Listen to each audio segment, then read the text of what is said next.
Hello. So as soon as I woke up this morning, I thought, this is the only way that I'm going to be able to deal with what I'm experiencing, is to just make a video, even if I ramble and don't make a whole lot of sense. I've been spending a lot of time alone, except for yesterday. I feel like that's the most interaction I've had with another human being for a long time, like that in depth.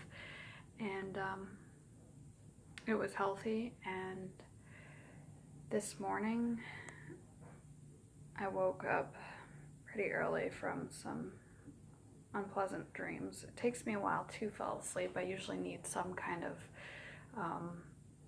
YouTube video or something so that I can fall asleep. Some kind of noise. Sometimes I use Spotify's like comedy playlists.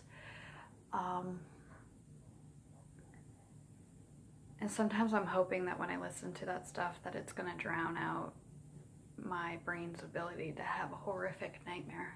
But let's just say that doesn't work at all.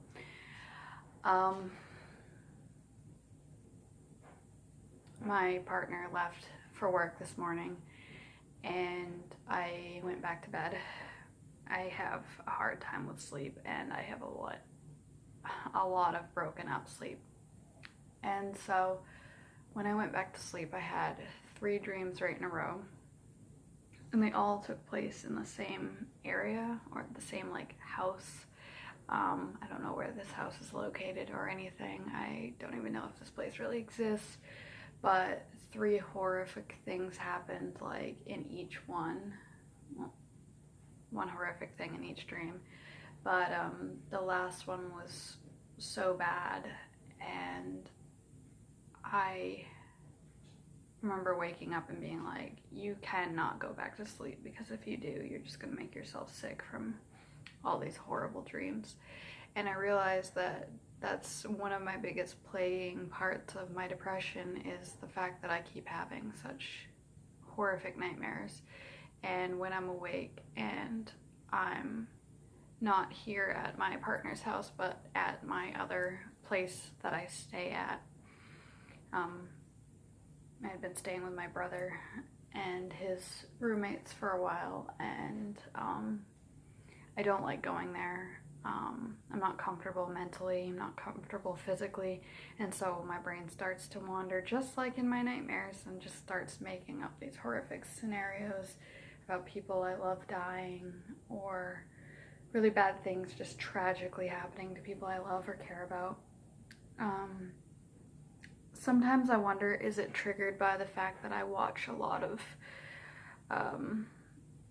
YouTube channels that have to do with really horrible things, like people being murdered or going missing and stuff like that? Is it triggered by that stuff, or is it just that my brain is triggered by the violence that I endured last year? Is it a PTSD related thing? And you'd think if you went through something so tragic, then why would you want to watch things about other people enduring things? And I think it's something to learn and understand, that we don't live in the most peaceful world, and that bad things don't happen to people. Bad things don't happen to good people, because they happen to good people all the time, all around the world. There's tragedy happening now, and we know that. Can't look at the world as such a negative place. There are good things. It's just there is a lot of tragedy.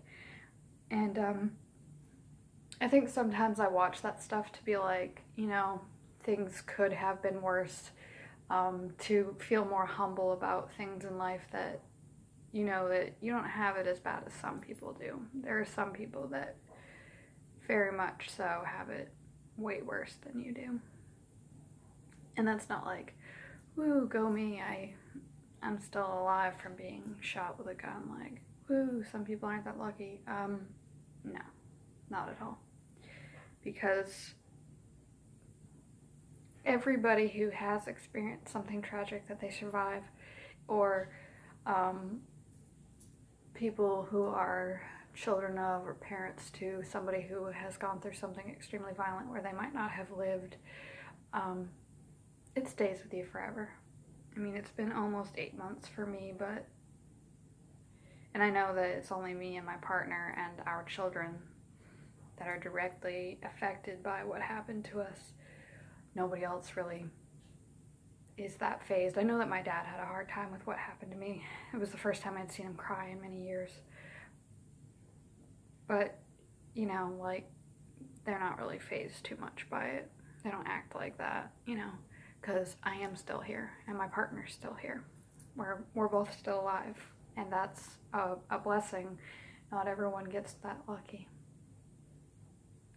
And my disability is not so bad anymore because I had the reparative surgery that I needed, and so I can't complain so much anymore about like the physical aspect, because I know that there's people who survive traumatic experiences that have, like, you know, complete detriment to their body, and it's permanent, it's lifelong, and I'm getting better.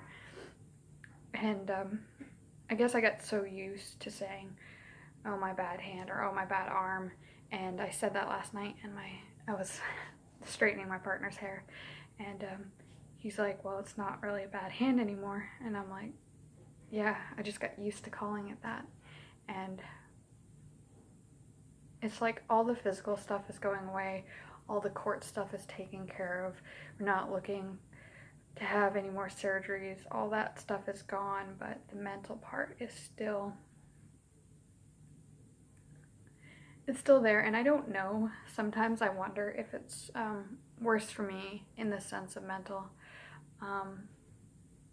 than it is for my partner, because he acts so strong all the time, but he's dealing with a physical aspect, and I hadn't really seen too much in the last 8 months of the tragedy affecting him, but because he was directly affected, being hit in the head, his brain was affected, and yesterday he seemed to have one of those days where he had quite a few moments.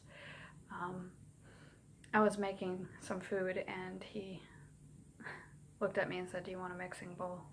And I said, yes, thank you.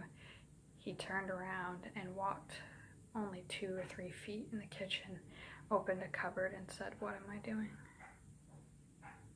And I said, are you okay? And he's like, I don't know what I'm doing. And then he's like, oh, mixing bowl. And I gave him a moment, and there's a lot of little things like that he deals with. He says sometimes he, if I'm not here, he stands in his kitchen staring off into space for a while. And let me tell you what, when people are tragically or brutally injured, nobody really gives a shit. Nobody wants to help you when it comes to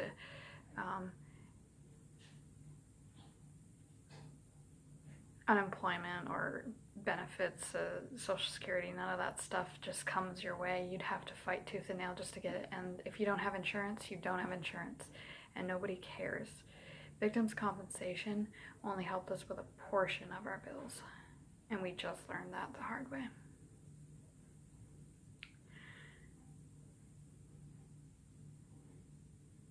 My bills were over, well, together combined we had $17,000 to $19,000 in medical bills, and so my partner has not gotten a scan of his brain since the night of the injury.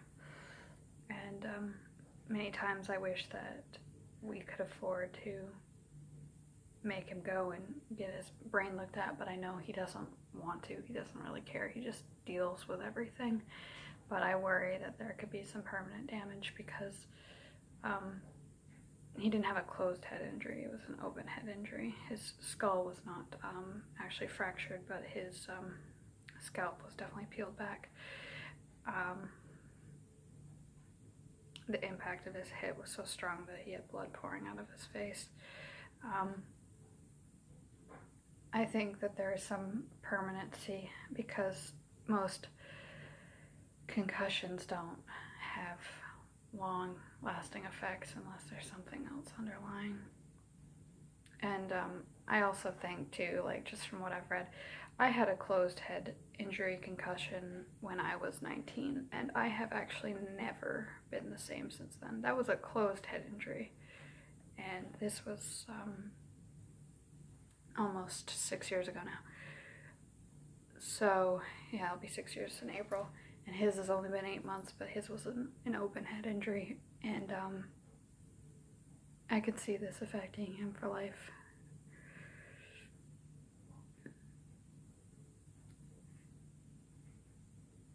I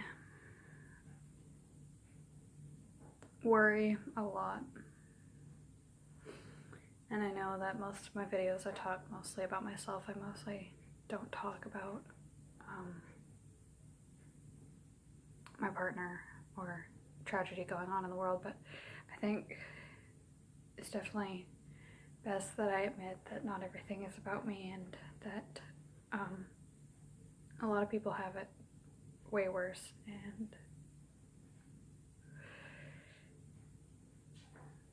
everybody struggles.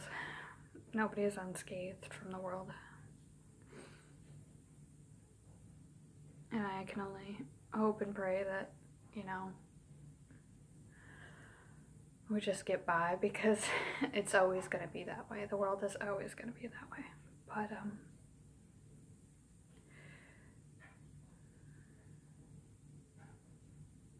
different things work for different people, and everybody heals differently mentally and physically.